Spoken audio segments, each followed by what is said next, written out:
ഭയത്തിൻ്റെ അരൂപി പൈശാചികമാണ് എന്ന് തിരിച്ചറിയാം. 3000-ഓളം പ്രാവശ്യം ബൈബിളിലൂടെ ദൈവം സംസാരിച്ചിട്ടുള്ള സന്ദേശമാണ് ഭയപ്പെടേണ്ട എന്നുള്ളത്. ഭയത്തിന് കാരണം അനേകം കാരണങ്ങളായിരിക്കാം.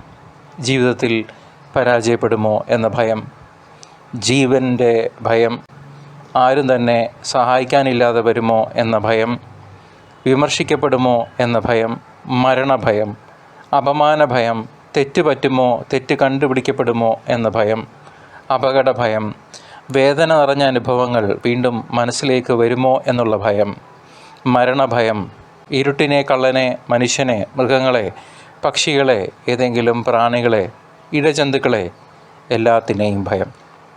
നാനാവിധത്തിലുള്ള ഭയങ്ങൾക്ക് അടിമയാകാറുള്ള മനുഷ്യമക്കളോട് സർവശക്തനായ കർത്താവ് അരുളി ചെയ്യുന്നു, ഭയപ്പെടേണ്ട, നിന്നെ രക്ഷിക്കുവാൻ ഞാൻ ശക്തനാണ്, ഞാൻ നിനക്ക് സമാധാനം നൽകുന്നു എന്ന യോഹന്നാൻ്റെ സുവിശേഷം 14-ാം അധ്യായം 27-ാം വാക്യത്തിൽ നാം കാണുന്നു.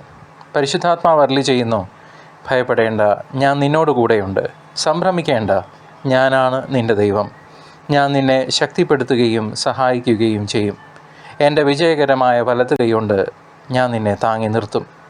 എല്ലാ മനുഷ്യരും എപ്പോഴെങ്കിലും ഭയത്തിന് അടിമയാകാറുണ്ട്. ഭയത്തിൻ്റെ ചിന്തകൾ ഉണർത്തിക്കൊണ്ട് നമ്മെ വീണ്ടും അടിമത്തത്തിലേക്ക് നയിക്കുവാൻ തിന്മ നിരൂപിക്കുന്നവർക്ക് സാധിക്കും.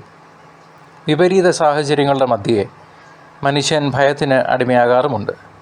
ഇതിനെ തുടർന്ന് മാനസികവും ശാരീരികവുമായ രോഗങ്ങൾക്ക് അവൻ അടിമയാകാറുമുണ്ട്. സ്നേഹിക്കുന്ന ദൈവം, രക്ഷിക്കുന്ന ദൈവം, അതാണ് നമ്മളുടെ കർത്താവായ യേശു. സ്നേഹത്തിൽ ഭയത്തിനിടമില്ല. പൂർണ്ണമായ സ്നേഹം ഭയത്തെ നിശേഷം ബഹിഷ്കരിക്കുന്നു. 1 യോഹന്നാൻ 4:18 നാം കാണുന്നു.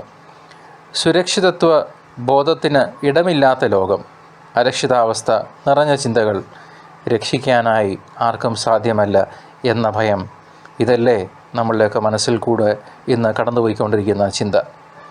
ഈ നമ്മളുടെ വേദനയുടെ, ഭയത്തിൻ്റെ, പരാജയബോധത്തിൻ്റെ അവസ്ഥയിലേക്ക് കർത്താവായ യേശു കടന്നു വരാൻ ആഗ്രഹിക്കുന്നു. രക്ഷിക്കാൻ കഴിയാത്ത വിധം കർത്താവിൻ്റെ കരം കുറുകിപ്പോയിട്ടില്ല. വിശ്വാസത്തോടെ യേശുവിനെ ജീവിതത്തിലേക്ക് ക്ഷണിക്കാം. അവിടുത്തെ നാമം വിളിച്ചപേക്ഷിച്ച് ദൈവാരൂപി കൊണ്ട് നമുക്ക് നിറയാം. കർത്താവ് അരുളി ചെയ്യുന്നു, നിൻ്റെ ഐശ്വര്യം ഞാൻ പുനഃസ്ഥാപിക്കും. ജെറമ്യ 29:14. ദൈവം നമ്മെ ഓരോരുത്തരെയും സമൃദ്ധമായി അനുഗ്രഹിക്കട്ടെ.